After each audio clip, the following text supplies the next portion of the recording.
Evaluate करना हमने आयोटास को। Question number 1 iota 7। सबसे पहले आयोटा की जो वैल्यू है ना आपको पता होनी चाहिए। आयोटा स्केयर हमारे पास होता है -1। हमारे पास जितनी भी आयोटा की पावर में वैल्यूज आएगी ना सबसे पहले हमने देखना है क्या ये इवन है कि ऑड है। अगर पावर इवन हुई तो आप डायरेक्ट सॉल्व करेंगे, अगर पावर ऑड हुई तो आप सब पहले उसको इवन बनाएंगे फिर सॉल्व करेंगे। ये दो पॉइंट हमें याद रखने हैं। तीसरा है आयोटा स्केयर की वैल्यू हमारे पास -1। फर्स्ट क्वेश्चन है हमारा आयोटा 7। मुझे बताएं क्या आयोटा 7 जो 7 है इवन है कि ऑड है? ऑड है। इसलिए सबसे पहले हम इसको इवन बनाएंगे। इवन कैसे बनेगा? Iota 6 dot iota 1। अब देखो 6 क्यों है? इवन है। 6 क्या है? इवन है। ठीक है। अब हमारे पास वैल्यू किसकी है? आयोटा स्केयर की। अब हम इसे तोड़ के लिखते हैं आयोटा 2 की 3 डॉट आयोटा 1। आयोटा स्केयर की वैल्यू क्या है? -1 की पावर 3 डॉट आयोटा की 1। -1 की पावर 3 का मतलब है कि -1 को 3 दफा मल्टीप्लाई करना। 3 दफा मल्टीप्लाई करना। -1 multiply -1 1 multiply -1 -1 multiply iota is equal to minus iota. ये हमारा आंसर है। क्वेश्चन नंबर 1 कंप्लीट हुआ। Number 2 iota 15। पहला पॉइंट हमारा क्या था कि हमने चेक करना जो पावर इवन है कि ऑड है। अब इसकी बता रहे पावर इवन है कि ऑड है? इवन है। पहला पॉइंट तुम्हारा ओके है। अब हमने इसको बनाना है आयोटा 2 और 25 2 बार 50 यानी 50। आयोटा स्केयर की वैल्यू हमारे पास क्या है? -1 की पावर 25। -1 की पावर 25 यानी ऑड है।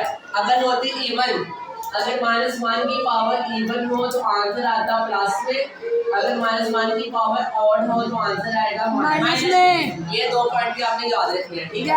अब -1 की पावर ऑड है तो आंसर आएगा माइनस में। यहाँ पर दो पॉइंट कंप्लीट हो गए। यस।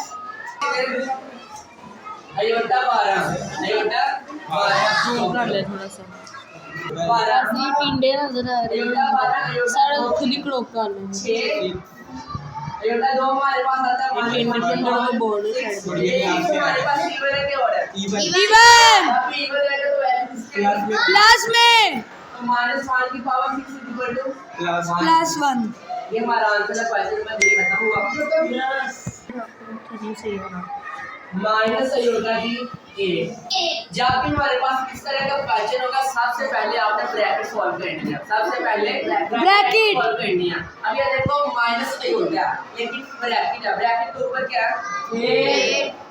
अगर होता ब्रैकेट के ऊपर इवन ऑड नंबर, अगर होता ब्रैकेट के ऊपर ऑड नंबर तो आंसर आना था -1। अगर ब्रैकेट के ऊपर इवन हो तो आंसर आएगा 1। यही स्टेप ब्रैकेट ऐसे ही ओपन करेंगे हमारे पास आंसर आ जाएगा आयोटा की 8। अगर माइनस पहले होता है, अगर माइनस का ऑड होता तो आता -1। अगर इवन होता तो आंसर आता +1। इसी तरह अगर हम इस ब्रैकेट को ओपन करेंगे इसका ऊपर इवन था तो अंदर वाला जो माइनस है ऑटोमेटिकली प्लस हो जाएगा। ठीक है। अब हम इजी से सॉल्व कर सकते हैं। आयोटा 2 की 4 आयोटा 2 की वैल्यू -1 की 4 और -1 की पावर इवन आंसर आएगा। यहाँ पर हमारा टोटल माइनस आयोटा की 5 माइनस आयोटा की 5। ये सबसे मुश्किल क्वेश्चन है का जो अक्सर बच्चे गलत करते हैं। ठीक है। सबसे पहले हमें इसको सॉल्व करना है ब्रैकेट को बढ़िया ऑर्डर ऑड है तो माइनस एज किस लेगा माइनस मिलेगा। ये बात आपने याद रखनी है। इसको हम तोड़ के लिखेंगे -1 मल्टीप्लाई आयोटा की 5। अगर दोबारा इसे मल्टीप्लाई करें तो फिर भी माइनस आयोटा की 5 हो जाएगा। ठीक है। -1 मल्टीप्लाई आयोटा की 5 अब देखो अयोटा की 5 है, हम मैंने बताया था कि सबसे पहले अयोटा अगर ऑड हो तो उसको इवन बनाएंगे फिर सॉल्व करेंगे, ठीक है। इसी तरह हम करते हैं -1 मल्टीप्लाई अयोटा की 4 अयोटा की 1। देखो अब ये बन गई वैल्यू हमारे पास इवन में, ठीक है। -1 मल्टीप्लाई अयोटा की 4 है ना, अयोटा की 2 डॉट अयोटा -1 मल्टीप्लाई अयोटा की वैल्यू होती है -1 का स्क्वायर डॉट अयोटा। ये डॉट का मतलब है मल्टीप्लाई, ये बात याद रखनी है आपने, ठीक है। यस -1 मल्टीप्लाई -1 का square equal to 1 multiply iota, -1 multiply 1 -1 -1 multiply iota minus iota, ये हमारा आंसर है।